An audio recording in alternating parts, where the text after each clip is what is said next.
Burri i hallës më mësoi çfarë është ajo punë. Kur isha 17 vjeç, e vetmja gjë që dija për seksin ishte ajo që kisha dëgjuar në korridoret e shkollës, shaka të trashana, tregime të stërholluara dhe një përzierje hutuese frike dhe kurreshtjeje. Atëherë erdhi vera e 2003-shit dhe nëna ime më dërgoi të banoja te halla në Durrës, e cila sapo kishte martuar burrin e dytë. Burri i hallës, Zefi, ishte ndërtues, 50 vjeç, me duar të mëdha dhe një buzëqeshje të çarë, që tregonte dhëm të verdhë nga duhani. Unë nuk e pëlqej as pak.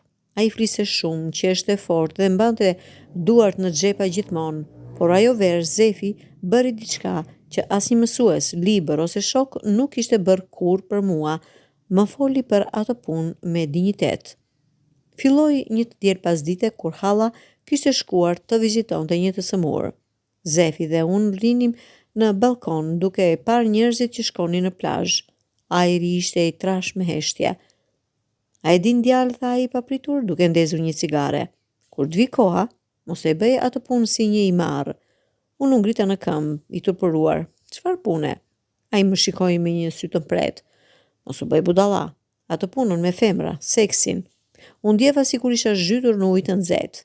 Asnjë i rritur nuk më kishte folur kurrë për këtë, veçse me urdhërime si mos e bëj ose e ruaju. Unë nuk e di, përshpërita.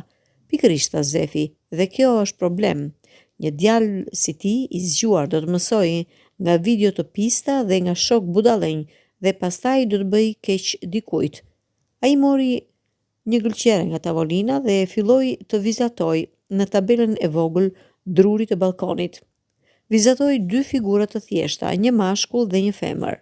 Shiko, tha ai, kjo punë nuk është si në filma, nuk janë trokitje dhe britma, nuk është as si tregojnë në shokët tuaj se kush ka bërë më shumë ose më gjatë. Vazhdoi, kjo punë është si një bisedë, por jo me fjalë, me trup. Dhe në çdo bisedë duhet të dëgjosh më shumë se sa flet. E çuditshme, nuk ndihesha më e turpëruar. Ndjeja kurreshtje, por si dëgjon me trup. Zefi fiki cigaren. Kur të prekësh një grua, ajo do të tregojë çfarë i pëlqen, jo me fjalë, por me frymëmarrje, me dridhje të vogla, me një shtrëngim të dorës. Ti duhet të jesh i pranishëm, plotësisht për ta kapur. Pastaj shtoi diçka që më mbeti në mendje për vite. Dhe kur të bësh atë punë, mos e bëj për vete, bëje për të dy, sepse nëse ajo është e lumtur dhe ti do të jesh i lumtur, po sikur të jesh vetëm ti i lumtur, atëherë je një egoist dhe asgjë nuk i thye më tepër një grua se egoizmi në shtrat. Gjatë verës Zefi më mësoi më shumë se sa prisja. Ja me detaje grafike, por me parime. Një mbrëmje, ndërsa rinim duke pirë kafe, tha: "Seksi fillon jashtë dhomë gjumit, kur e ndihmon në punët e shtëpisë, kur e dëgjon, kur ajo flet për ditën e saj, kur e çmon. Kjo është përgatitja."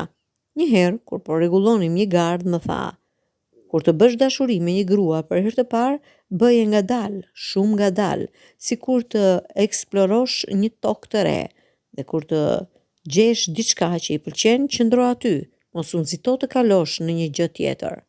Kur i tregova se friksohesha të mos isha i mirë, ai qeshi dhe më tha: "Djalë, nuk ka i mirë apo i keq, ka i kujdesshëm dhe i pakujdesshëm, ka i pranishëm dhe i largët.